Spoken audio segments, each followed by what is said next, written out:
በንጹሃን ላይ የሚደርስን ግፍ የሚሟገት ሚዲያ ነው። ከኛ ጋር ሆናችሁ ስለ ፍትህ ተሟገቱ። እኛ ሚዲያ አዲስ ሆናችሁ ሼር፣ ላይክ፣ ሰብስክራይብ አድርጉት። የኛ ሚዲያ ማደግ የሁላችን ማደግ ነው። ምክንያቱም የኛ ሚዲያ የህዝብ ድምጽ ስለሆነ ማለት ነው። ነን ፕሮፊት የሚባል ነገር ካለ በትክክል የኛ ሚዲያ ነን ፕሮፊት ነው የሚያገኘው። ለጥቅም ለገንዘብ ለተለያየ ነገር አይደለም። የኛ ሚዲያ ስለ ፍትህ የሚሟገት ነው። ለተበደሉት በሙሉ ግፍ ለተሰራባቸው በሙሉ በጭከናና በአረመኔነት መብታቸው ለተጣሰ አረመናዊ ጭከናዊ ነገር ለተደረገባቸው በሙሉ የሚሟገት ነውና ይህንን ደግሞ የማይደግፍ የሰው ልጅ አለ ብዬ አላምንምና የኛን ሚዲያ ሼር፣ ላይክ፣ ሰብስክራይብ በማድረግ አግዙ። ብዙ ነገሮች ነው ሀፕን እያደረገ ያለው። ያው እንግዲህ በተመችን ሰዓት መጥተናል። ብልጽግና ከሚፈራቸው ሚዲያዎች ውስጥ አንዱ የኛ እንደሆነ በጣም እየሰማን ነው። በጣም አስደስቶናል። እንደ አንዲት አማኝ ክርስቲያን ፕሪንሲፕሉ ያው የቀደሙት የእግዚአብሔር ባሪያዎች ናቸው። ወደ እግዚአብሔር ቤት ያመጡኝ ያሳደጉኝ በእግዚአብሔር ቤት። ያው በዚህ ዘመን እንደምታውቁት ወንጌል የወንጀለኞች መደበቂያ ሆኗል እና ወንጌላውያን ሲባል ድሮ በጣም የታመኑ የተከበሩ ነበሩ። አሁን ደግሞ ወንጌላውያን ሲባል ወንጀለኞች ናቸው፣ ራቋቸው፣ አትጠጓቸው፣ አትቅረቧቸው፣ አትስሟቸው፣ ወንጌላውያን ከሆኑ ስራ አትቅጠሯቸው የሚል ነው አሁን ያለው። ግን የቀደሙት የወንጌል አማኞች ሲያስተምሩን የሚሉን ነበረ፣ ወደ ጠላት ቴሪቶሪ ግዛት ውስጥ ገብታችሁ ጠላት ካልታወከ ጠላት ካልተረበሸ ከጠላት ጋር የሚመሳሰል ህይወት ነው እየኖራችሁ ያላችሁት ማለት ነው ይሉን ነበረ። እና የትም ቦታ ገብተን ጠላት ሪአክት ካደረገ ለምናረገው ነገር የሆነ ሪአክሽን ከታየ ኢፌክቲቭ ነን ማለት ነው፣ ኢምፓክት አለን ማለት ነው። እና ብልጽግና የኛን ሚዲያ በጣም ታርጌት አድርጎታል። ያ ደግሞ የሚያሳየው ወደ ኢምፓክት እያደረግን ኢምፓክትፉል ነን ማለት ነው፣ ኢፌክቲቭ ነን ማለት ነው። ሚሽናችንን ጎላችንን አላማችንን እያሳካን ነው ማለት ነው። እና በእውነቱ በጣም አስደስቶኛል። ከአድናቂዎቻችን ምስጋና ይልቅ አንድ ይቅርታ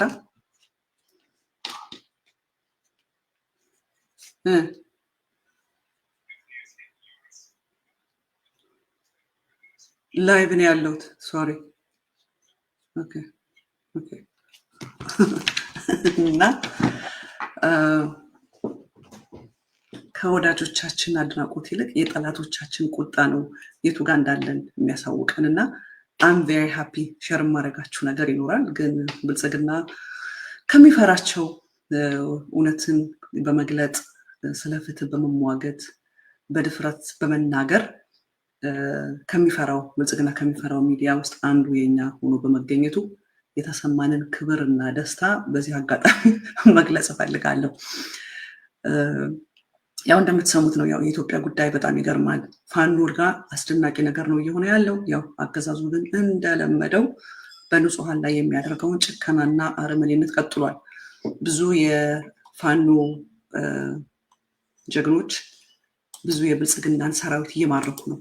ብዙዎቹ እጆቻቸውን በፈቃዳቸው መጥተው እየሰጡ ነው። በቃን ከዚህ አገዛዝ ጋር መታገል መስራት አንፈልግም ብለው በርከት ያሉት እጃቸውን እየሰጡ ነው። በትልቅ አመራር ላይ ያሉ እሱን ወደ እናንተ ይዘን መተናል። እኔ በጣም የሚያስደስተኝ ነገር ምንድነው? አንድ ሰው ደወለልኝና ይገርመኛል አለ። ፕሮግራምሽ ላይ ሳየው ብዙ ሰው አየው የሚል አላየም፣ ግን ከየትኛው ሚዲያ በላይ በየቦታው ተሰራጭቶ ግን የማየው ያንቺን ነው አለና አዎ ክርስቶስ 12 ደቀ መዛሙርት ይዞ ነው ዓለምን የነቀነቀው። እኛ ለቪወር አይደለም የምንሰራው፣ ግን የምንሰራው ኮንቴንቱ ግን ስትሮንግ ስለሆነ ብዙዎቹ እንዲዳረስ ያደርጉልናል። እና ኤቭሪ ዴይ ሄልፕኝ አስ ቱ ኪፕ ጎይንግ፣ በዚህ ነገር እንድንቀጥል እንድንታገል ያደርገናል። ሰሞኑን ለፋኖቻቸውን ከሰጧቸው የአብይ አህመድ ሰራዊት ላሳያችሁ፣ ታዩዋቸዋላችሁ። እነዚህ ታሪካቸውን ነግራችኋለሁ እነማን እንደሆኑ። በቅርቡ መጥተው እጃቸውን የሰጡ ናቸው። ቪዲዮዎች ማሳያችኋለሁ። ይህ ግን ሲሆን በአማራ ህዝብ ላይ ከባድ የሆነ መራራ መከራ እየፈሰሰበት ነው ያለው። አገዛዙ ንጹሃን እየጨበጨፈ በንጹሃን ላይ ብዙ በደልና ግፍን እያደረገ ነው ያለው። 3 ኮማንዶ አመራሮች ፋኖን ተቀላቀሉ። እነዚህ የምታዩቸው ማለት ናቸው። እና የስርዓቱ ኢሰብአዊ ድርጊትና የህዝቡን ጭፍጨፋ በውል የተረዱ የሰራዊት አባላት የብልጽግናን የጦር ካምፕ ትተው ወደ አማራ ፋኖ ተቋም በይፋ እየተቀላቀሉ ነው። የስርዓቱ ኢሰብአዊ ድርጊት የህዝብን ጭፍጨፋ በውል የተረዱ ሰራዊት አባላት የብልጽግናን የጦር ካምፕ ትተው ወደ አማራ ፋኖ ተቋም በይፋ እየተቀላቀሉ ነው። አንደኛ ኮማንዶ 50 አለቃ ግርማ ማንደፍሮ፣ ሁለተኛ ኮማንዶ 10 አለቃ ንብረቱ፣ ሶስተኛ ኮማንዶ ታደሰ ደምሴ ከነ ሙሉ ትጥቃቸው የአማራ አፋብኃ ቴዎድሮስ እዝ አንደኛ ክፍለ ጦር ኮሎኔል ታደሰ ሙሉነህ ብርጌድ አለማየሁ ከቤ ሻለቃን ተቀላቅለዋል። ተመልከቱ እንግዲህ በገዛ ፈቃዳቸው። ዓለም ላይ ያልተደረገ ጭካኔ በአይናችን ከማየታችን በላይ ምን ልንጠብቅ ነው?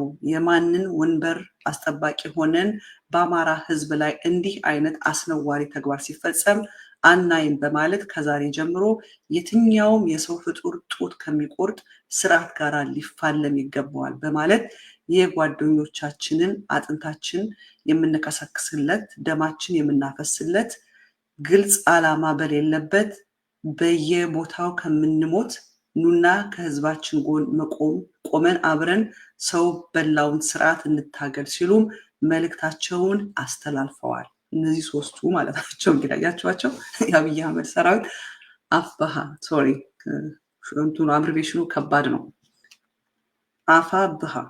አፋብኃ ኦኬ ቴንክ ዩ ተቀላቅለዋል። አያችኋቸው እነዚህ 3ቱ የአብይ አህመድ ኮማንዶዎች በፈቃዳቸው መጥተው ተቀላቅለዋል።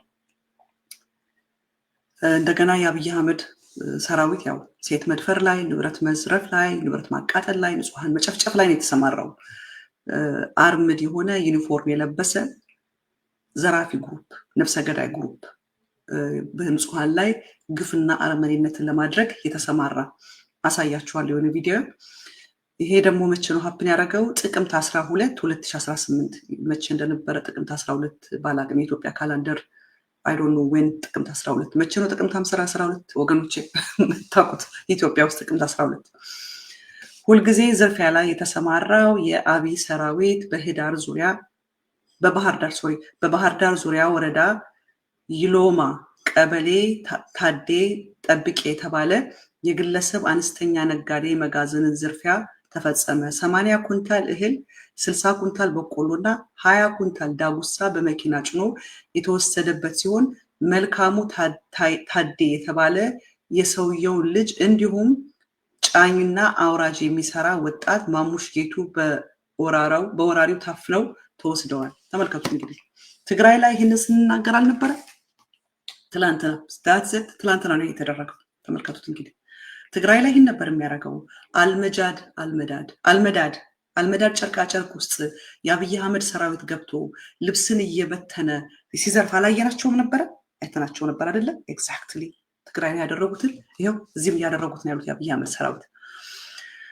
በተጨማሪም ደጉ አንተ ሁነኝ የተባለ አንተ መጋዘን አላህ አሳየንበት በማለት ታፍነው ተወስደዋል። አንተም መጋዘን አለ አሳየን በማለት ታፍነው ተወስደዋል። በተጨማሪም በትምህርት ቤት በመግባት ሰራዊቱ መምህራንን በማስቆም በህፃናት ተማሪዎች ላይ የስነ ልቦና ጥቃት የተፈጸመባቸው ሲሆን በቀጣይ ወደ ትምህርት ቤት አንመጣም በማለት ተማሪዎቹ ገልጸዋል። አስቡ፣ ትምህርት ቤትም ገብተው ህፃናትን በማስፈራራት ማለት ነው። ይሄ ነው የአብይ አህመድ ሰራዊት። የአብይ አህመድ ሰራዊት ይሄ ነው ስራው። በቀጥታ ሁሌም እንግዲህ መረጃዎች እንደምናደርሳችሁ ይታወቃል። ከተሰማችሁ እንግዲህ ይህ መረጃ ለሁሉም እንዲደርስ ላይክ፣ ሼር እና ኮፒ በማድረግ ይሰማል። ካልተሰማ ይቅርታ። አሁን ቀጥታ የማድረሳችሁ መረጃ ባህር ዳር ዙሪያ መሸንቲ አካባቢ ላይ ኢሎማ ቀበሌ የምትባል ቀበሌ ላይ የአንድ ግለሰብ የታዴ ጠብቄ የሚባል መጋዘን ዛሬ በአብይ ወንበር አስጠባቂዎች ተከፍቶ በጉልበት እህል ከ60 ኩንታል ያላነሰ ማሽላና ከ20 ኩንታል ያላነሰ ዳጉሳ ጭነው ወስደውበታል ማለት ነው። ይሄ ብቻ አይደለም የሆነው። ዛሬ እህል ከመጫናቸውም በተጨማሪ የባለቤቱን ልጅ ወስደውታል ማለት ነው። የባለቤቱ ልጅ መልካሙ ታዴ የሚባልና ጫኝና አውራጅ ማሙሽ ጌጤ የሚባል እንዲሁም ጎረቤት መካዝን ያለው ከጓደኛው ጋር በጋራ የሚሰራ ደጉ አንተው ነኝ የሚባል አንተም አለህ ክፈት በማለት በጉልበት ስለዚህ ልጁን እህል ሲያጡበት እነዚህን ግለሰቦችን ሶስቱንም አብረው ወስደዋል ማለት ነው። ስለዚህ ይሄ የሚታየው መካዝን በጣም ብዙ እህሎች ከገበሬዎች እየተገዛ የሚቀመጥበትና በዚህ ስራ የሚተዳደር ግለሰብ ነው። ግን ለመጫና ለመዝረፍ እንዲመቻቸው ማማኛ ያደረጉት የፋኖ እህል ካንተ ጋር አለ በሚል የሐሰት ትርክት ለመዝረፍ እንዲመቻቸው ይህንን ፕሮግራም ተጠቅሟል የተባለው ይሄ ብቻ አይደለም። እኛ ትምህርት እንዲከፈት ማህበረሰባችን ባቀበለው እና በጠየቀው ምክንያት አሁን የነገርኳችሁ እንግዲህ አሁን ያነበብኩላችሁ። ሌላ ደግሞ ጥቅምት 11 ላይ ደግሞ የሆነው ልንገራችሁ። አፋብኃ ቴዎድሮስ እዝ 1ኛ ክፍለ ጦር የኮሎኔል ታደሰ ሙሉነህ ብርጌድ ዛሬ በመራዊ ከተማ ከንቲባ ጽሕፈት ቤት ቅጥር ግቢ ተሰብስቦ በነበረ የብልጽግና ጉዳይ አስፈጻሚ አመራር እና ወንበር ጠባቂ ኃይል ላይ ከባድ ጉዳት ማድረስ ተችሏል። በተደረገው ልዩ ኦፕሬሽን ለጊዜው ስሙ ያልታወቀ አመራርን ጨምሮ ከ5 በላይ ተላላኪዎች ከፍተኛ ጉዳት ማድረስ መቻሉ ከውስጥ ምንጮቻችን ማረጋገጥ ችለናል። በሰሞኑ ያለ ምክንያት የመራዊ ወጣቶችን የሚያፍሰውና የሚያግተው የስርዓቱ ቅጥረኛ ስብስብ በዛሬው ጥቃት ከፍተኛ ድንጋጤ ውስጥ መግባቱንና እርስ በርሱ አለመተማመን እንደገጠመው ማረጋገጥ ተችሏል። ተመልከቱት እንግዲህ ከማን ጋር ነው እየታገለ ያለው? አማራ አብይ አህመድ ከአማራ ህዝብ ጋር ነው እየታገተ ያለው። ተመልከቱት እንግዲህ እና በርከት ያሉ የአብይ አህመድ ኮማንዶዎች ባለስልጣኖች እጃቸውን ነው እየሰጡ ያሉት። ሌላ ጥቅምት 11 የጣናው መብረቅ ብርጌድ ዘጌ አራራት ሻለቃ ከጠዋቱ 3 ሰዓት ሰርገው በመግባት ኤርፖርት ዙሪያ ጥበቃ ላይ በነበሩ 2 ፌዴራል እና መከላከያ ላይ እርምጃ መውሰዱን አስታውቀዋል። እና 10 አለቃ እሸቱ አማረ አየር ኃይል ኮማንዶ በአማራ ላይ እየተሰራ ያለውን ግፍ እያየሁ መቋቋም ስላልቻልኩ አማራዊ ግዴታዬን መወጣት አለብኝ በማለት በዛሬው ዕለት ከደብረ ዘይት ካምፕ በመውጣት ፋኖን ተቀላቅሏል። ይሄ ማለት ነው። አያችሁት? ስለዚህ የአማራ ትግል ቀልድ አይደለም። አብይ አህመድ እንደሚያወራው አይደለም። የአማራ ምናምን ተሰብስበው የአማራ ብልጽግና እንደሚናገሩት አይደለም። ትንሽ አውራችኋለሁ። ስለዚህ ሰሞኑን ስብሰባ ስላደረጉበት ዋሻ እኔ እንደውም መጀመሪያ ላይ ሳይ አይ ፍጻሜያቸው ዋሻ ነው የሚሆን። እንግዲህ እነዚህ ሰዎች ደስቲኔሽናቸው መጨረሻቸው ዋሻ ውስጥ ለሚደበቁ እንግዲህ አብይ አህመድ ማምለጫውን ዋሻ ነው እያዘጋጀ ያለ። ይሄ ነገር ሲመጣባችሁ እዚህ ኑና ሽሹ ብሎ መደበቂያ ነበር የሚያሳያቸው አልኩት። ግን የዋሻው ጉዳይ ከዛም በላይ ከፍ ያለ ነው። ስለዚህ እንደዚህ አይነት ነገሮች ነው እየሆኑ ያሉት። አማራ ክልል ላይ ፋኖ አስደናቂ የሆነ ተጋድሎ ነው እያደረገ ያለው። ብልጽግና ሊቋቋመው አልቻለም። ቆይ ሌላ ደግሞ የወሎውን ደግሞ ልንገራችሁ። ይሄ የጎጃም ከጎጃም የመጣልን ነው። ከወሎ ደግሞ የዘመቻ አባናደው በድል የተጠናቀቀው በድል። ይሄ ደግሞ መቼ ነው የሆነው? ጊዜ እኮ ስለሌለኝ በየጊዜው መጥቼ ፕሮግራም መስራት ብችል እንዴት ደስ ባለኝ። ግን አም ሶሪ። ፈቃደኛ የሆነ ሰው ካለ እስኪ ጻፉልን። የሚደርሰንን ፕሮግራም እኔ አክሰስ ሰጣችኋለሁ። እዚህ ገብታችሁ አትሊስት ለህዝብ የፋኖ ትግል ለህዝብ እንዲደርስ በሰዓቱ እንዲደርስላችሁ የምታደርጉ ሰዎች ካላችሁ እኔ በደስታ ሰጣችኋለሁ።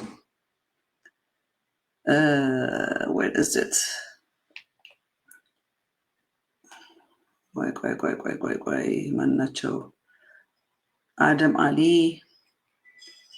አባናደው ባለፈው ነግሬያችኋለሁ ማናቸው አባናደው የሚለውንና እዛ ወሎ አካባቢ ፋኖ ማድረግ የሚፈልገውን በሙሉ አድርጓል። 18 ቀናት ያለ እረፍት በዘለቀው ዘመቻ አባናደው በርካታ የነፍስ ወከፍ የቡድንና መካናይዝድ ጦር መሳሪያዎችን ከበርካታ ተኳሽ ጋራ እንዲሁም ከ24 በላይ ወታደራዊ ተሽከርካሪ በምርኮ የተገኘበት ሲሆን ጠላት 5 ክፍለ ጦሮችን የተበተኑበት ውጊያን አቅደው የሚመሩ የውጊያ መሐንዲሶችን ጨምሮ በርካታ መስመራዊ መኮንኖችን ያጣበት በመቶዎቹ የተማረኩበት በሺዎቹ ሙትና ቁስለኛ የሆኑበት ስኬታማ ዘመቻ እንደነበረ በግምገማቸው አረጋግጠዋል። ከተማረኩት ካገኙ እስከ ወታደራዊ ድል አኳያ 6 ሞርታር፣ 3 የሞተር ምጣድና 103 የሞተር ቅንቡላ ምን እንደሆነ ባላቅም የጦር መሳሪያ ነው።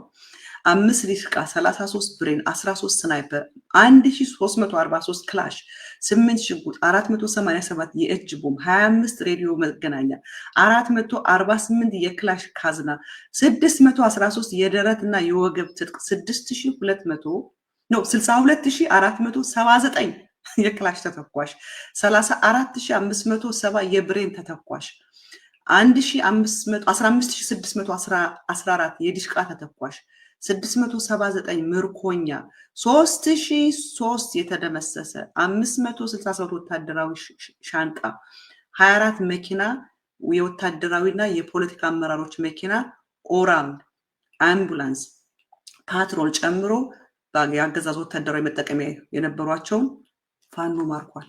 ተመልከቱት እንግዲህ እውነቱ ይሄ ነው። ብልጽግና ሰራዊቱ እንደ እምቧይ ነው እየተናደበት ያለው፣ ሌፍት ራይት ነው እየተማረከበት ያለው፣ የጦር መሳሪያው ነው ጦር መሳሪያውም ጦር መሳሪያ ተኳሹም እየተማረኩ ነው ያሉት እና በእውነት ፋኖ አስድናቆት ነው የሚገባቸው። የፋኖ ትግል እያደረገ ያለው አስገራሚ ነው። ሁለት አይነት ትግል እያደረገ ነው የፋኖ። የውስጥ ትግል ያደርጋል፣ የውጭ ትግል ያደርጋል። ስለዚህ ይህንን ህይወቱን ሰጥቶ በህዝቤ ላይ የሚደርሰውን መከራ ዝም ብዬ አላይም ብሎ እየተዋደቀ ያለን ወጣት ልንደግፈው ይገባል።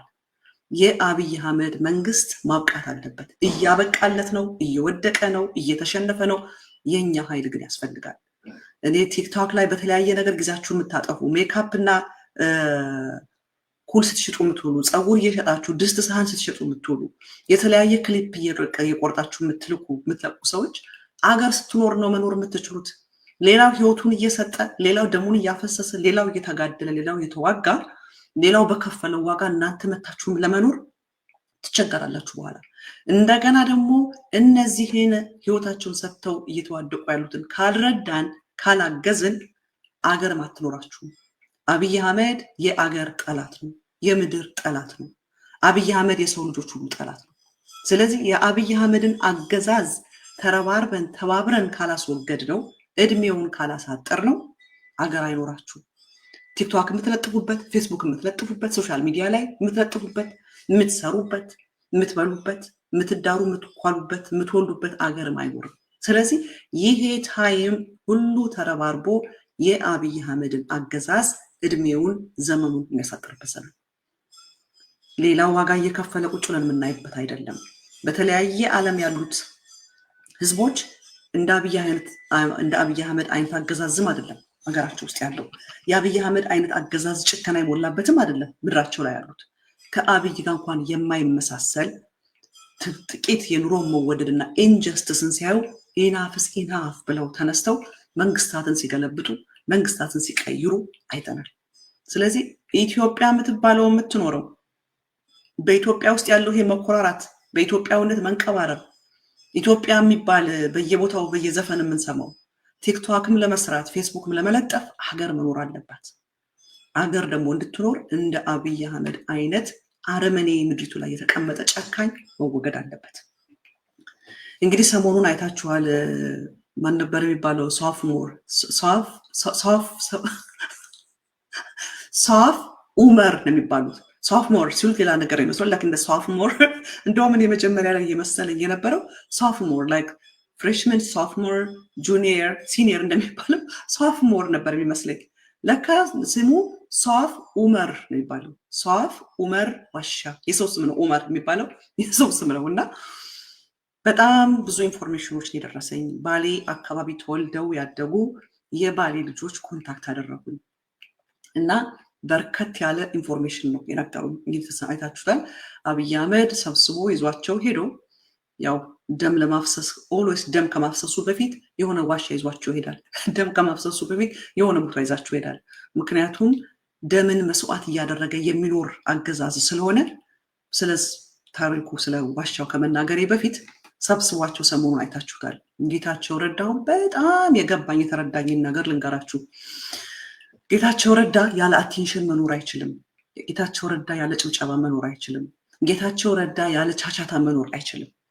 ስለዚህ በየቦታው እየሄደ ሳምቲንግ የሆነ በቃ ኮንትሮቨርሻል የሆነ ወይንም አላደለ ጌታቸው እንዲህ ያለ የሚባል ነገር ይወረውርና ሳምንቱን ሚዲያው እንዲቆጣጠር ሳምንቱ ስለሱ እንዲወራ this is all ጌታቸው የአቴንሽን ፕሮብሌም ያለበት ያለ ጭፈራ ያለ ጭብጨባ ያለ ቻቻታ ያለ ሆሆታ መኖር አይችልም። ከአሁን በፊት አንድ ሚዲያ ፈንታል የሚባል ሚዲያ ምን ብሎ ሲሰራ ይቸው ነበር በጌታቸው ላይ። እኔ ያለ ጌታቸውን አውቀዋለሁ። ጌታቸው ጌቾ ካልተባለ አይኖርም ማለት ጌታቸው በቃ ጌቾ ሲባል ነው የሚኖር ነው ደግሞ ነበር። ኤግዛክትሊ በቀደም ዕለት ወጣና ምን እያለ ነበር የምነግረን እንዴ ባሌ አይደለም እንዴ ግድብ የተገነባው ግልገል ግቢ የሚባለው ባሌ። እኔ ይህንን ያየሁት የግልገል ግቢ ራይት ግልገል ግቢ ነው የሚባለው አንዱ ዳም የተገነባው ኦሞ ሪቨር ያለበት ባሌ ውስጥ እንደሆነ ያነበብኩት እኔ ዛሬ ስንት ዓመት የተሰራ ዶኩመንተሪ የሆነ ፈረንጆች ለማስቆም አይ ቲንክ ይመስለኛል እንግሊዝ ይመስለኛል ዩሮፒያኖች ናቸው ማስቆም ፈልገው ልክ ኦሞ አካባቢ ያሉትን እዛ አካባቢ ያሉትን ኤትኒክ ኢንዲጂነቶችን እንዳፈናቀሉ ተደርጎ የተሰራ ነው። ግድብ አልተገነባም እንዴ ባሌ ውስጥ ምንድን ነው የሚያወሩት? አሁን አብይ አህመድ እናወራለን በዝርዝር ይሄ ስለዚህ ዋሻ ይሄ አብይ አህመድ አገኘሁት ያለው ዋሻ አስመረኩት ያለው ዋሻ ከፍ ያለ ቦታ ላይ ቁጭ ያንን ሁሉ የባውል ካህን ሌክቸር ሲያደርግበት የነበረው ዋሻ ለኢትዮጵያኖች የሚያመጣው ኮንትሪቢዩሽን ምንድን ነው? ከዛ ከሶፍ ኦመር ዋሻ ኢትዮጵያኖች የሚያገኙ ጥቅም ምንድን ነው? ምን ያህል ፐርሰንት ነው ኢኮኖሚውን ቡስት የሚያደርገው? ምን ያህል ነው ያ ሶፍ ኦመር የሚባለው ዋሻ እንደዛ ያ ሁሉ ካህዲ የባውል ካህን ሲያወዳድሰው የነበረው ምንድን ነው ኮንትሪቢዩሽን ለኢትዮጵያ? እነ መለስ ከገነቡት ግድብና ከዋሻው ስናወዳድረው የትኛው ነው የኢትዮጵያን ኢኮኖሚ የሚቀይረው? የትኛው ነው የኢትዮጵያን ሕዝብ ህይወት የሚቀይረው? የትኛው ነው ለፓብሊክ ሪሶርስ የሚሆነው? በሰው ህይወት ላይ ለውጥ ማምጣት የሚችለው የትኛው ነው? የትኛው ነው? በዚህ ደረጃ ነው የነጌታቸው ረዳ ግብዝነት፣ በዚህ ደረጃ ነው። እኔ ግን አንድ ነገር ከአሁን በፊት ቤተልሔም የምትባል ልጅ ትግራይ ዳ ከጦርነቱ በፊት ጌታቸውን ኢንተርቪው አድርጋው ነበርና ስለ ሌብነት ነበር የምታወራው። ዘርፋችኋል፣ ሰርቃችኋል፣ ሂዱና ስሙት። ጌታቸው ረዳ እየተከራከረ ማንም ሌባ እንደሌለ ዘራፊ እንደሌለ ነበር የሚናገረው። በቀደም ግን ነገረን ልንሰርቅ ብሏል። ስለዚህ ጌታቸው በመለስ ጊዜ አልነበረም ስልጣን ላይ የነበረው፣ በመለስ ጊዜ አልነበረም የፕሬዚዳንቱ አማካሪ የነበረው፣ በመለስ ጊዜ አልነበረም ያ የነበረው ፖዚሽን የነበረው በኃይለማርያም ጊዜ ነው። ስለዚህ ጌታቸው ኃይለማርያምን እያማከረው ዘረፋ ላይ ነበሩ ማለት ነው። ስለዚህ ነገ ጠዋት መንግስት ይቀየራል፣ አብይ አህመድ ይወርዳል፣ ወደኋላ ተመልሶ ሂሳብ ይወራረዳል። ጌታቸው ረዳ በአንደበቱ ዘረፋ ላይ ተሰማርቶ እንደነበረ አምኖልናል። በጌታቸው ላይ የምናመጣው ምስክር ራሱን ጌታቸው እንደሚሆን ዘረፋ ላይ ተሰማርቶ እንደነበረ ያንን አምኖልናል። የሚያስቀው ነገር ግን ጌታቸውን በቀደም ለዘረፋ እንኳን ቢሆን ሲል የጌታቸው ትልቁ ዓላማው አቴንሽን ማግኘት ነው። የሆነ ቦታ ላይ ይወጣና ሳምቲንግ ይናገራል። ጌታቸው እኮ እንዲህ ያለ ይባልና ሚዲያው ቻቻቻቻቻ ጌታቸው ያለ ያወራለታል። የሆነ ጊዜ ላይ ግን አብይ ይነቃበታል። ምክንያቱም አብይ የአቴንሽን ፕሮብሌም አለበት። ሰው አቴንሽን ሲያገኝ ከሱ በላይ አይወድም። ከሱ በላይ በኔጌቲቭም ይሁን በጥሩ ሰው ስሙ ሲገና አይወድም አብይ አህመድ። ስለዚህ በቅርቡ አብይ አህመድ ራሱ ይነቃበታል እና አሁን ዘረፋ ላይ ጀኒጃንካ ምናምን እያለ ያወራው it's not only to impress አብይን ኢምፕረስ ለማድረግ አብይን ለማስደሰት ብቻ ሳይሆን የሚዲያውን አቴንሽን ይዞ ለመሰንበት ነው። ሚዲያው ላይ በቃ አየውን ተቆጣጥሮ ሳምንቱን በሙሉ ስለ ጌታቸው ሲወራ እንዲሰነብትለት ነውና ጌታቸው ረዳ የአቴንሽን ዴፊሲት ፕሮብሌም ያለበት አቴንሽን ሲከር ያለ ቻቻታ ያለ ጭብጨባ በቃ ያለ ሆይታ መኖር የማይችል ናርሲሲስት ሰው ነው። ለዚህ ነው አንድ አይነት ላባ ያላቸው birds ወፎች አብረው ይበራሉ ይባል። ከአብይ ጋራ ያስማማቸው አብይን በደንብ አድርጎ አንደርስታንድ እንዲያደርግ ያደረገው ቢኮዝ ሁለቱም ኮመን የሆነ ፐርሰናሊቲ ያላቸው። this is an attention seeker, he is a narcissist። ስለ ካልተጨበጨበለት በጥሩ ይሁን በመጥፎ ስሙ ካልተነሳ መኖር የማይችል ሰው ነው። ያንን ብቻ ነው ስለሱ ምለው። ከዛ በተረፈ ግን ኢትዮ ፎረም ጥሩ አድርጎ ተርኮታል በደንብ አድርጎ። እዛ ውስጥ አንዱ ኦሮሞ ከሳቸው በስተቀር ጻድቃን በሉት ምን በሉት ለብልጽግና በአሁኑ ሆይ ዘላለም ንገስ ብሎ ሲሉ ያየናቸው። እኔ ብዙ ጊዜ ደግሜ የምናገረው የአብይ አህመድ መንግስት ዝም ብሎ የፖለቲካ መንግስት ፓርቲ አይደለም። ፖለቲካሊ አይደለም ኤሌክትድ የሆነው የፖለቲካ ፓርቲ አይደለም። ፖለቲካሊ የሆነ አድሚኒስትሬሽን አይደለም። ከባዕድ አምልኮ ጋራ የተያያዘ ነው እላለሁ። የአብይ መንግስት ከባዕድ አምልኮ ጋር አብሮ የተያያዘ ነው። ዝም ብዬ አይደለም የአብይ ዘመን የአካብን ዘመን ይመስላል ስል ለንግግር አይደለም የምናገረው። የአብይ ዘመን የአካብ ዘመን ነው የሚያስታውሰኝ ስል ዝም ብዬ ለማለት አይደለም። መጽሐፍ ቅዱስ ውስጥ የተጻፉት ታሪኮች በሙሉ ዲቫይን ፕሮሚሶች ናቸው። መለኮታዊ ቃል ኪዳን ለትምህርታችን ሊሆን ሪፈረንስ እንዲሆነን የህይወት መመሪያ ወደኋላ ሄደን ታሪክን አይተን ከሚመጥ ካለው ጋር አስተያይተን እንድንረዳ ነው መጽሐፍ ቅዱስ የተጻፈው። ስለዚህ የአብይ አህመድ አገዛዝ ከሆነ ከባዕድ አምልኮ ጋራ ከጣዖት አምልኮ ጋራ ከአንክሊን ስፒሪት ጋራ የተያያዘ ነው ስል ዝም ብዬ አይደለም። በቀደም ሄዶ ስብሰባ ያደረገበትን ዋሻ በዝርዝር ነግራችኋለሁ። ሶፍ ኑር ዋሻው ምንድን ነው?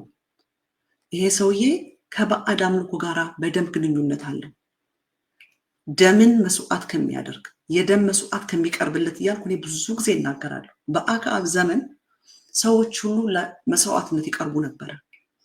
ብዙ አይነት የሰው ደም መስዋዕትነት የሚቀርብበት ነበር። የኤልዛቤል መንፈስ ዳት ኮንትሮሊንግ ስፒሪት። የአክዓብ ዘመን ከመንግስታት ሁሉ የተለየ የሚለው መንግስትንና መንፈሳዊ ሃይማኖትን ቀላቅሎ የተቀመጠ የነበረ መንግስት ነው። ለዚህ ነው ከሱ በፊትም ከሱ በኋላም እንደሱ አይነት አልተነሱ ብሎ ስለ አክዓብ የሚያወራው። ሃይማኖትንና መንግስትን አንድ ላይ የቀላቀለ ነበር። ሃይማኖቱ ደግሞ ከኢቪል ስፒሪት ጋር አንክሊን ከሆነ ስፒሪት ዲሞኒክ ከሆነ መንፈስ ጋር አብሮ የተገመደ ነበረ። ስፒሪት ኦፍ ጀዘቤል እስከ ራእይ ድረስ ራእይ ላይ ሁሉ የተነሳ መንፈስ ነው። በዚህ ዘመንም ኮንትሮል የሚያደርግ የሚሰራ ብዙ መጽሐፎች ተጽፈዋል። የኤልዛቤል መንፈስ በሚል መጽሐፎች ተጽፈዋል። በቀደም አብይ አህመድ የነበረበት ዋሻም ዝም ብሎ ዋሻ ሳይሆን ባሌ አካባቢ የሚኖሩ የነገሩኝ የባዕድ አምልኮ የሚደረግበት መስዋዕት የሚሰዋለት ደም የሚፈስበት ዋሻ ነበር። ወደዛ ከመግባቴ በፊት ግን ሌላ ያስደነቀኝ ነገር ልንገራችሁ። እኔ ኮታው ነው ያሰገኝ። አንዳንዴ ቁጭ ብዬ ራሴን ሳየው ዋው ላሉ እንዶ ሰይጣን በጣም ያልገባው ነገር ቢኖር እኔ ሲነካኩኝ ይብስብኛል። ለነገሩ አብይ አህመድ የኛን ላይንም ነጥቆ ህዳሴ ግድብ ላይ ከአሽቃባጩ ሳጥናኤል ክብረት ጋር ይህንን ሲያወራ ሰምቼዋለሁ። ሲነካኩኝ ይብስብኛል። ቅድም ስገባ እንዳልኩት ነው። ምክንያቱም ሰይጣን ሪአክት ካደረገ በቃ ኤፌክቲቭ ነኝ ማለት ነው። የሰይጣን መንፈስ ከጮኸ ሪአክት ካደረገ ከተንጫጫ አያም ዱኛ ጉጃብ ነው ብለው እንግዲህ አይታችኋል። ብልጽግናዎች የኔን ድምፅ ኤዲት እያደረጉ ሰሞኑ ደግሞ ልክ ፋኖን እንደምሳደብ አስመስለውም ኤዲት አድርገውታል። እነ ሞንጆሪኖ እንደምሳደብ የትግራይን ምናምን እንደምሳደብ አብይን እንደማመሰግን። ምክንያቱም እንደኛ ፒውር የሆነ ቮይስ የላቸውም። እንደኛ ከህሊና ኮንሽስሊ በኮንሽስ በህሊና በፕሪንሲፕል የሚናገር የላቸውም። የአብይ አህመድ አሽከሮች ወይም ካድሬዎች ወይም አክቲቪስቶች ወይም ሚዲያን የተቆጣጠሩ ዲጂታል አርሚዎች በገንዘብ የተገዙ ናቸው። ገንዘብ እየተጨመረላቸው የሚናገሩ ናቸው። ፓፔቶች ናቸው። ጀስት ባንች ኦፍ ፓፔትስ። ይህንን በሉ ተብሎ ተጽፎ ይሰጣቸዋል፣ ይናገራሉ። ወይ ጭንቅላት የላቸውም፣ ወይ እውቀት የላቸውም፣ ወይም ጸባይ የላቸውም፣ ወይ ምግባር የላቸውም። ሁሉንም ያጡ ምናምንቴዎችን ነው በገንዘብ ይዞ አብይ አህመድ ሲያሰድ የሚውለው ማለት ነው። የኛን ሀሳብ እየቀየረ የኛን ንግግር ኤዲት እያደረገ ሲሰራ የሚውለው። አሁን በጣም ያስደነቀኝን ነገር ልንገራችሁ። እንግዲህ ሰሞኑን አንዲት አጭበርባሪ ትግራይ ውስጥ ያለች በሴቶች የነገደች በሴቶች ያጭበረበረች የሴቶችን መከራ ሽጣ ዝነኛ የሆነች ግን ብቻዋን አይደለችም።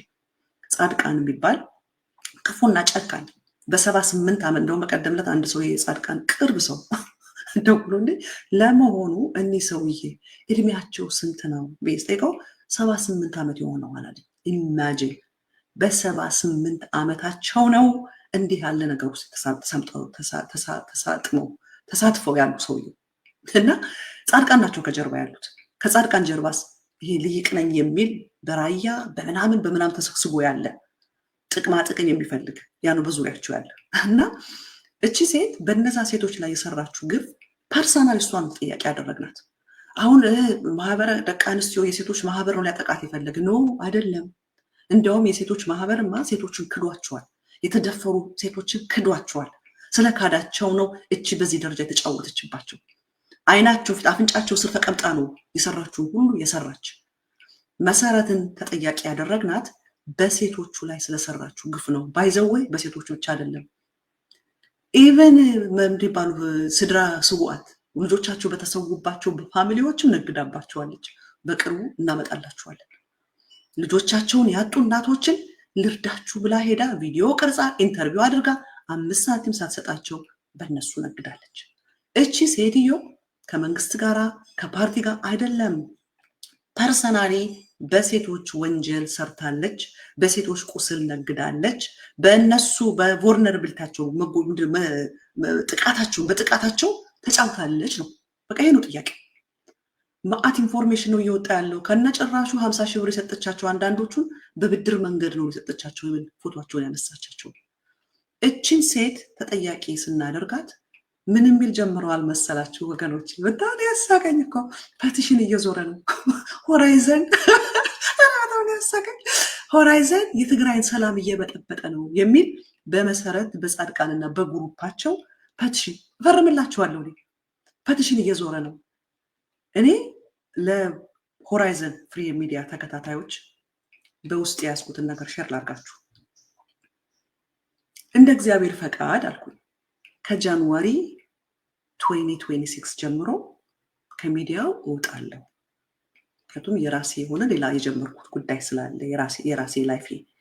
ስለዚህ 4 ዓመት ለዚህ ጦርነት ሰጥቻለሁ።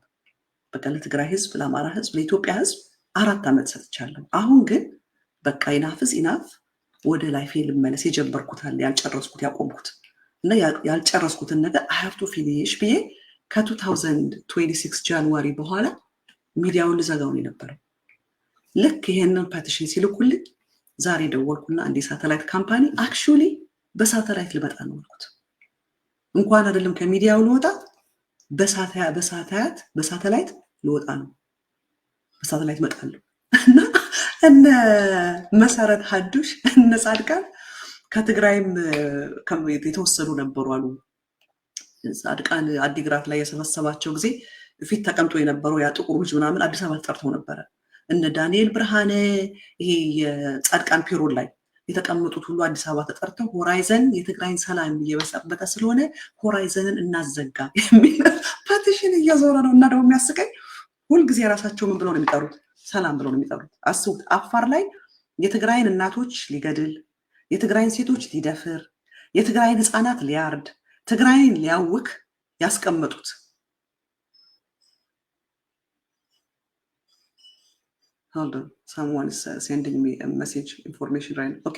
ያስቀመጡት ሰራዊት ምን ተብሎ እንደሚጠራ ታውቃላችሁ? ትግራይ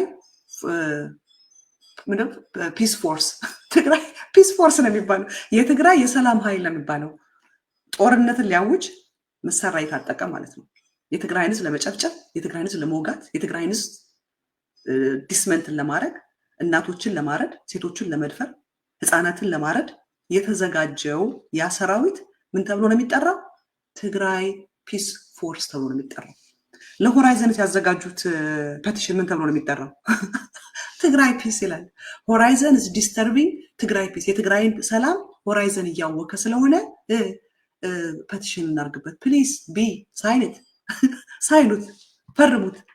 አክቹሊ ያሁን ዩቲዩብ ላይ ብቻ አይደለም አም ካሚንግ በሳተላይት በ3 ሳተላይት እመጣለሁ። 3 የተለያዩ ሳተላይቶችን አነጋግሬያለሁ። በ3 ሳተላይት እመጣለሁ። በቃ ለእናንተ ጥሩ ዜናና በጣም ነው ያሳቀኝና ምን አልኩኝ? ዋው አይ ዲድ አ ጉድ ጆብ፣ አይ ሪሊ ዲድ አ ጉድ ጆብ ማለት ነው። በደንብ አድርጌ መትቻቸዋለሁ፣ አስደንግጫቸዋለሁ፣ አጋልጫቸዋለሁ፣ አርበት ብቻቸዋለሁ ማለት ነው። ብልጽግናን በቃ በደንብ አድርጌ አንቀጥቅጨዋለሁ። እነ ጻድቃን የሚባል ሌባ አጭበርባሪ በደንብ አድርጌ ኤክስፖዝ አድርጌያቸዋለሁ። ከዛ የተነሳ ምንድን ነው የሚችሉ? ሲፈልጉ ይገላሉ፣ ድምፅ ያፍናሉ። አያችሁ፣ ዋናው የሚያደርጉት ምንድን ነው? እሱ ሳይለንት ማድረግ ነው። የእኛ ሚዲያ እኮ የወጣው ድምፅ ለሌላቸው ድምፅ ሊሆን ነው። ምክንያቱም ድምፅ የተከለከለው ህዝብ ስላለ፣ ሴቶቹ ድምፅ እንዳይኖራቸው ሆኑ ቪዲዮ ቀርጻ ከህዝብ አርቃ የገለለቻቸው ለእነሱ ነው ድምፅ የሆኑ። አያችሁ፣ ትልቁ መገለጫቸው ምንድን ነው? ድምፅን ማፈን። ፐቲሽኑ ምን እየተባለ እየተፈረመ ያለው? ሆራይዘንን እናፍነው፣ ቢማይ ጌስት፣ ኑና የህዝብን ድምፅ የፍትህን ድምፅ የመናገር መብት ባለበት ምድር ላይ አዘጉት። ደግሞ ዊካንሲ ማን እየፈረመው እንደሆነ ምናምን ዲቴሉ አለን። የተዘጋጀው ራሱ ካናዳ የምትኖር ራሄል የምትባል ውሸት፣ ራሄል የምትባል የለችም ካናዳ፣ መሰረት ናት። ያቺ ያገኘቻት 10,000 ዩሮ አለች። እሷ እስክታልቅ ድረስ መሰረት፣ አንድ ነገር ልንገርሽ፣ አንቺን ለፍርድ ካላቀረብኩሽ እኔ ቀሚስ አልለበስኩም። አንቺን ለፍርድ አቀርብሻለሁ። መሰረት ቁመሽ ስትፈረጅ በአይኖች ያያለሁ። እኔ ደግሞ አይደለሁም የምፋረድሽ፣ እግዚአብሔር ነው የሚፋረድሽ። በነዛ ሴቶች የነገድሽው፣ በነዛ ሴቶች የቀለድሽው፣ በመከራቸው የነገድሽባቸው፣ በስቃያቸው ያተረፍሽባቸው የሚፋረድሽ ሕያው እግዚአብሔር ነው። ሕያው እግዚአብሔር ይፋረድሻል። አይ ካን ጋራንቲ ዩ፣ እግዚአብሔር ለፍርድ ያቀርብሻል። መሰረት ሀዱሽ ስሜ፣ የጻድቃን ጉያ አያድንሽም። የጻድቃን ጭን አያድንሽም። ጻድቃን ያዘጋጁልሽ ክንዶች አያስመልጡሽም። ከእግዚአብሔር እጅ ሊያድንሽ የሚችል አንዳች ኃይል የለም። እግዚአብሔር ይፋረድሻል። ምክንያቱም የነዛን ሁሉ እናቶች እንባ አይቷል። በቀደም ብያለሁ፣ ቤቴንም ቢሆን ሽጬ እፋረድሻለሁ። በዚህ ደረጃማ ከመጣሽ ፖለቲካ ማሳይልም እንዳትጠይቂ እናደርግሻለን። ምክንያቱም አንቺ ወንጀለኛ ሴት ነሽ። ወንጀልሽን ደግሞ ያሳየሽም አንቺ ራስሽ ነሽ። አስገራሚ ነው፣ በጣም አስገራሚ ነው። እና ፐቲሽን በሆራይዘን ሲሉ ሃሌሉያ ነው። ሃሌሉያ፣ እግዚአብሔር ስሙ ይባረክ። ሳይንት ኤኒዌይስ ወደ ፕሮግራም ልውሰዳችሁና በጣም ስላስደነቀኝ በጣም ልክ ፐቲሽኑን የሆነ ሰው ሲልክልኝ ዲስ ሞርኒንግ አይ ላፍድ። በጣም ነው ያሳቀኝ። ዋው ነገር ያልኩኝ ቴንክ ዩ ዲስ ኢዝ አ ኮንፈርሜሽን አም ዱይንግ ሰች አ ጉድ ጆብ ማለት ነው። በቃ የሰይጣንን መንግስት አናግቸዋለሁ፣ የዲያብሎስን ግዛት አብቃ አናውጨዋለሁ። ክብር ለእግዚአብሔር ይሁን። ወደ ሶፍ ኡመር ልውሰዳችሁ። አብይ አህመድ እንግዲህ አይታችሁታል። ግብዞችን እንዳለ ሰብስቦ ከፍ ያለ ወንበር ላይ ተቀምጦ ከስር አስቀምጦ እነሱን ሌክቸር ይሰጥ ነበረ። ባይዘወይ አብርሃ በላይ የሚባለው ሰውዬ በጣም ነው የሚያስገርመኝ። አብርሃም በላይ ነው አብርሃ በላይ የሚባለው አንዳንድ ቆይ ላውጣና ማላሳያችሁ አገኘሁት። እኔ ባይዘወይ ከነጌታቸው ይልቅ ለአብርሃ በላይ አክብሮት አለኝ። ከነጌታቸው ይልቅ ለምንድን ነው ለአብርሃ በላይ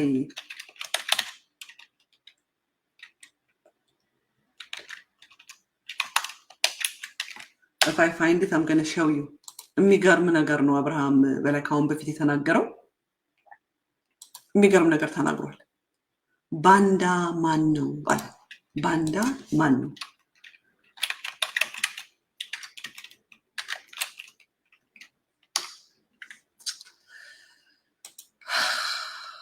It's okay. I couldn't find it. Anyways ካሁን በፊት አንድ ጋዜጠኛ ጠየቀውና ባንዳ ነህ ይሉሃል፣ ከሃዲ ነህ ይሉሃል አሉት። ምን አለ? ባንዳ ማን እንደሆነ ከሃዲ ማን እንደሆነ ጊዜ ይገልጠዋል አለ። አብርሃም በላይ ነው ይሄንን ያለው። ባንዳ ማን እንደሆነ ከሃዲ ማን እንደሆነ ጊዜ ይገልጠዋል። በትክክል ትላንትና እሱም ሲናገር ነበረ እዛ ላይ ቁጭ ብሎ አስገረመኝ በጣም። አልቀዳሁትም ጊዜ አግኝቼ ሶሪ። ለምን አትቀጂውም ይሉኛል አንዳንድ ሰዎች።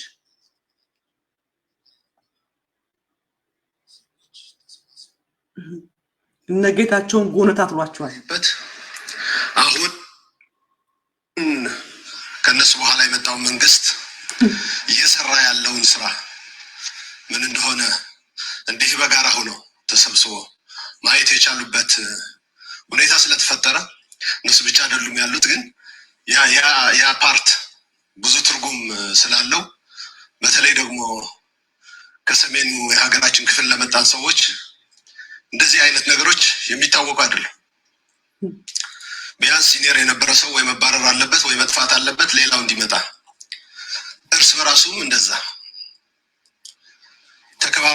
በጋራ ሆኖ ያከበረ ላለፈው የጎዳና አዳራሽ ሲነካከው ጌታቸውን ሲነር የነበረውን ማባረር ሲለው ጌታቸውን ካሜራውን ወደ ጌታቸው አንገቱን የደፋ ይባረሩልኛል እያለ ያለው ጌታቸው እድሜ እኮ የሚሰደብ የነ ጌታቸው እኮ እድሜ የሚሰደብበት ነው።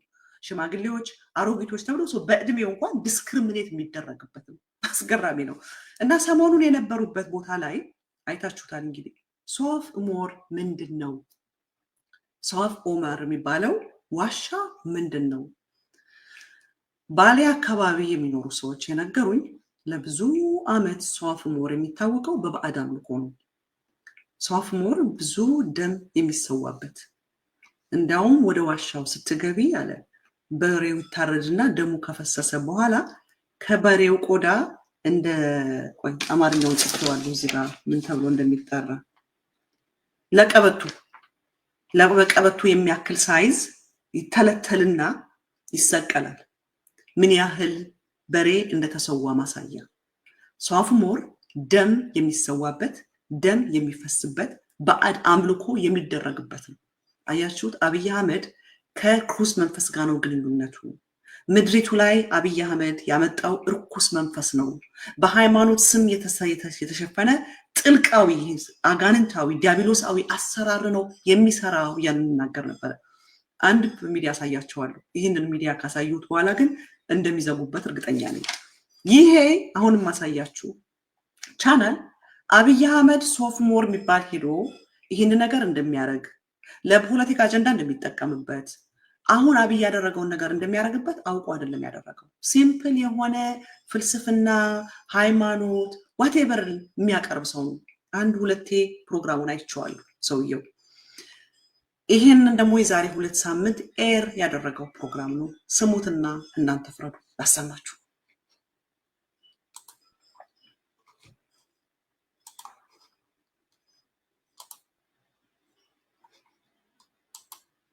ዋሻ ውስጥ ጠፍቶ ዋሻውን ለማየት ብዬማ ወክ ያረኩኝ ጫካ ውስጥ በመውጫው ሳይድ ወደ ዋሻው ሄድኩኝ። ራሱ ምን እንደገጠመው ሳያቅ የሆነ ነገር በደመ ነፍስ ነው ወደ ውስጥ ወሰደኝ ማለት ነው። ጠቀም ምን ሳይጠቀም መግባባት ይችላል ምን የሚባሉ ነገሮች ውስጥ ሆነ ማለት ነው። እንጆ የሚያደርጉ አካላት ነበሩ። እነማን ናቸው እነሱ? እንዲህ ናቸው ብዬ እንትን ማለት ነው ላሰማችሁ እንልበት የሚገዳደልበት ነገሮች የሉም። ተባሰ የሆነ ዲያሜጅ ከሆነ ሙሉ እና ወደዛ ገቦኝ ራሴ አልራመድም ምንም አልልም ብቻ እየሳበኝ ነው የሚወስደኝ ማለት ነው። አየር ላይ ከተንሳፈፍኩኝ በኋላ ከዛ ወደዛ ገቦኝ ስገባ እቺው ዓለም ናት። ግን አሁን ያለንበት ጊዜ አይደለም። ስለዋሻው ሁሉም ነገር የለም። ስለዋሻው ነው እያወራ ያለው። ስሙት። እንዳሁኑ አረንጓዴ ዛፎች የሉም። ሁሉም ነገር በቃ የለም። የሰው ልጅ ራሱ የለም። ነገር ግን የሚንቀሳቀሱ አካላት አሉ። እነዛ የሚንቀሳቀሱ አካላት ልክ የሰው ልጅ እንደተወለደ ሙሉ በሙሉ ብሬኑ አንጎሉ ከሰውነቱ ላይ ይወጣል። ይሄን የሚሰራ ራሱን የቻለ አንድ ድርጅት አለ ማለት ነው። ግዴታ ነው የሰው ልጅ ስጋ ለብሶ መኖር። እያወራልን ያለው ዋሻ ውስጥ ገብቶ እዚህ ሶፍ ኡመር ቢባል ዋሻ ውስጥ ገብቶ የገጠመውን ነገር ነው። አይችልም። ነገር ግን አሁን ካለንበት ዘመን እጅግ በጣም ብዙ የራቀ ይመስለኛል እና አይምሮ ብሬኑ ይወጣል። ሌላ ሰውነት አለ ልክ እንደኛው እንዳሁን እንደ ኖርማል ሰው እግር፣ እጅ ሁሉም ነገር አለው። እዛ ነገር ላይ አንጎላችን ሄዶ ይገጠማል። ሮቦቱ ላይ ማለት ነው። ሮቦቱ ላይ ይገጠማል። ልብ የለም፣ ኩላሊት የለም፣ ሳምባ የለም። ሁሉም ነገር አርቲፊሻል ነው። የደም ስሮቻችን ምናምን ሁሉም ነገሮች አርቲፊሻል ናቸው በሰዓቱ ያየኋቸው ሰዎች ማለት ነው። ነገር ግን አሁን ካሉት እዛ ያለው ይመስለኛል አንዳንዴና ፍጥነታችንም ሁሉ ነገራችን ሁሉም የተለየ ነው። ፈጣኖች ናቸው። በቃ አይደክማቸውም፣ ምንም አይሉም እና ሚኒመም ዝቅተ በቃ በትንሹ የመኖሪያ እድሜያቸው 500 ነው የእድሜ ጣሪያ። ከዛ ውጪ ግን ኖርማል አይምሮን የሚጎዳ ሌላ አይነት ወይም ደግሞ ይሄ ብሬናችንን የሚያሳምም አይነት በሽታ ህመም ካልመጣ በስተቀር ሁሉም ነገር ስፔር ፓርት ነው። ጣቱ ምንድነው እያለ ያለው ሰውየው? እዛ ዋሻ ውስጥ ገብቶ ይሄ ሶፍ ኡመር የሚባል ዋሻ ውስጥ ገብቶ ለ3 ወር ተሰውሮ ነበረ። ቶታሊ እርኩስ መንፈስ ነው ያለው አለ።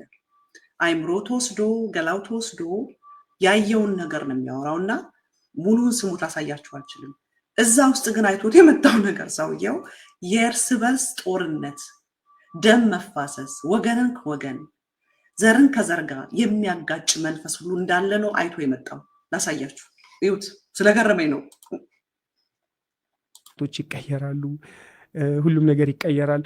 ከባሰ የሆነ ዳሜጅ ከሆነ ሙሉ ሰውነቱ ድጋሚ ይወጣና ሌላ ቦዲ ላይ ይገጠማል ብሬኑ እና ያንን ነገር አየሁኝ። ቅጠል የለም፣ ዛፎች የሉም። በቃ በጣም ጥቂቶች ናቸውና እንደ ብርቅ ነገር የሚታዩ ናቸው ያሉት ዛፎች። በቃ ልክ የሆነ የሚጎበኙ ምናምን አይነት ነገሮች ናቸው።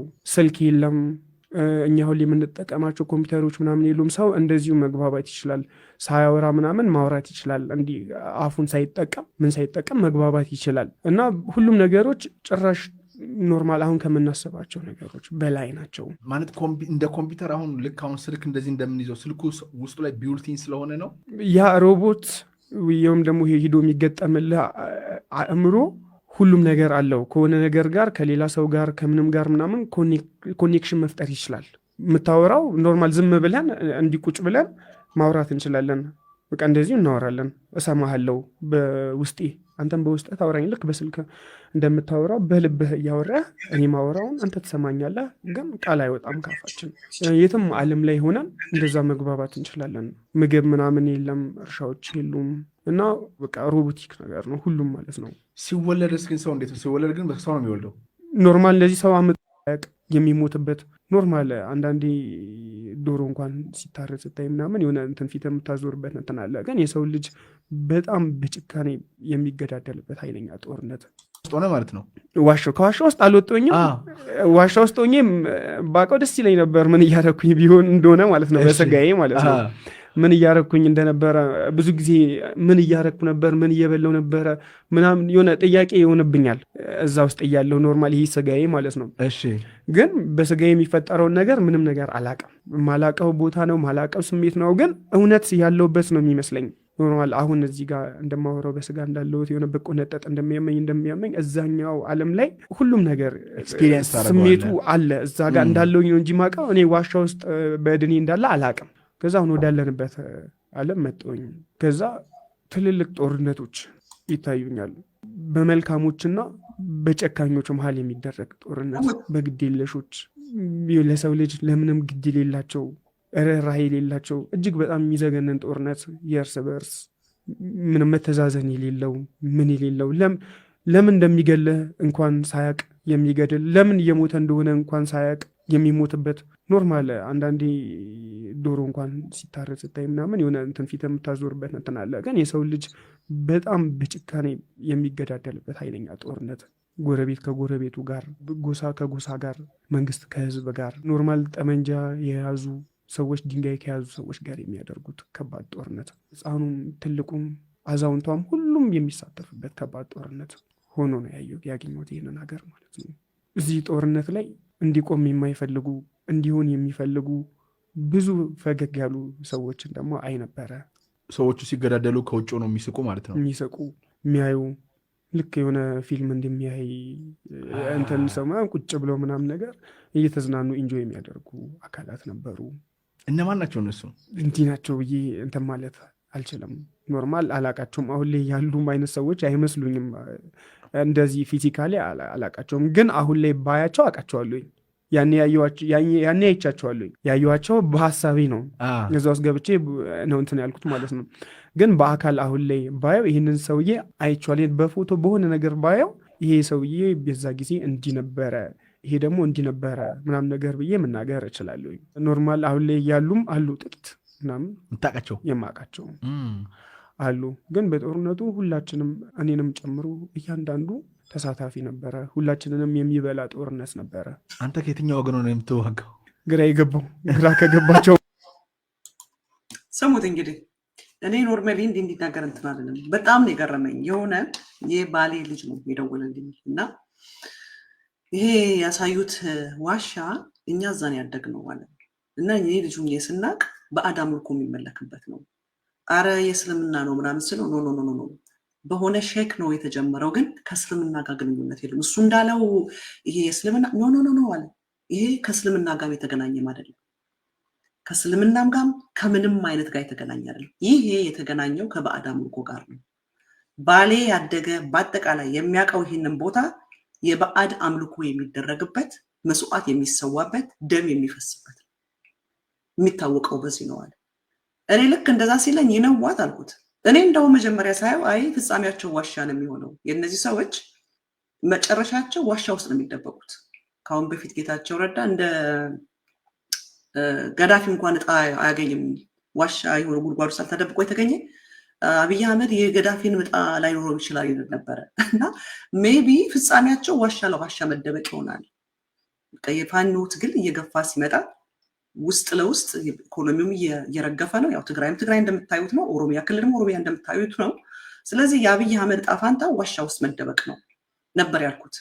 ይህ የባሌ ልጅ ግን ሲነግረኝ በጣም የታወቀ ከባዕድ አምልኮ ጋር ትልቅ ግንኙነት ያለው ዋሻ ነው። ይሄንን ሲለኝ አብይ አህመድ ደግሞ ከባዕድ አምልኮ ጋር ግንኙነት እንዳለው ሁላችን እናውቃለን። ምክንያቱም የሰውን ደም የሚያክል ነገር እየፈሰሰ እነሱ ይሞቱ ዛፍ እንትከልላቸው ብሎናል።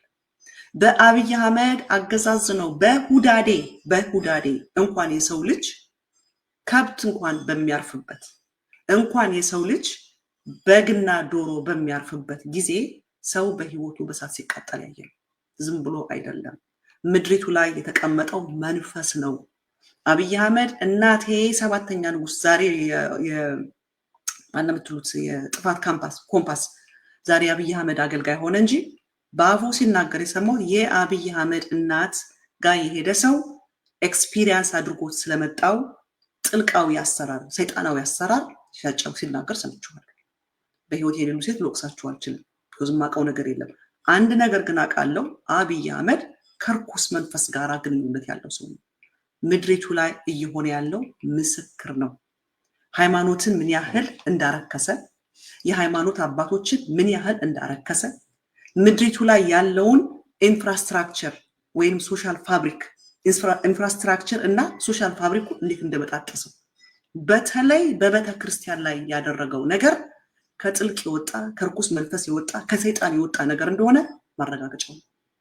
አንታይ ክራይስቱ ምድር ላይ ሲመጣ አንታይ ክራይስት ይሁን እንጂ አንታይ ክራይስት ነኝ ያለ አይደለም የመጣው፣ ሃይማኖተኛ ሆኖ ነው የመጣው።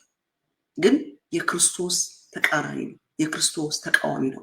ሲመጣ ግን እኔ የክርስቶስ ተቃዋሚ ነኝ ያለ አይደለም የመጣው፣ ከክርስቶስ በላይ ሃይማኖተኛ መስሎ የመጣው። አብይ አህመድ በትክክል ከክፉ መንፈስ ጋር አብሮ የሚሰራ ሰው ነው። ካልጠፋ ቦታ በትግራይ ህዝብ ላይ ጦርነት ለማወጅ፣ በኤርትራ ህዝብ ላይ ጦርነት ለማወጅ፣ በአማራ ህዝብ ላይ ያለውን አጠናክሮ ለመቀጠል በኦሮሚያ ላይ ደም መስዋዕት የሚደረግበት ቦታ ላይ ወስዶ ነበር የሚያወራቸው። ለዚህ ነው አንደኛው ሰውዬ ለምንድነው ሰው ጠበንጃ የሚያነሳ ሲባል ፊቱ የተቆጣው አብይ አህመድ ዋናው መስዋዕት የሚሰዋበት ደምን የሚፈሰስበት ዋናው ቴምፕል ውስጥ ሆኖ የዛ የጣዖቱ የአብይ አህመድ የሚያመልከው ቴምፕል ውስጥ ቁጭ ብሎ እንዴት ደም ይፈሳል ያለው ያ ሰውዬ አጌንስት ዘ ስፒሪት ነው እየተናገረ ያለው።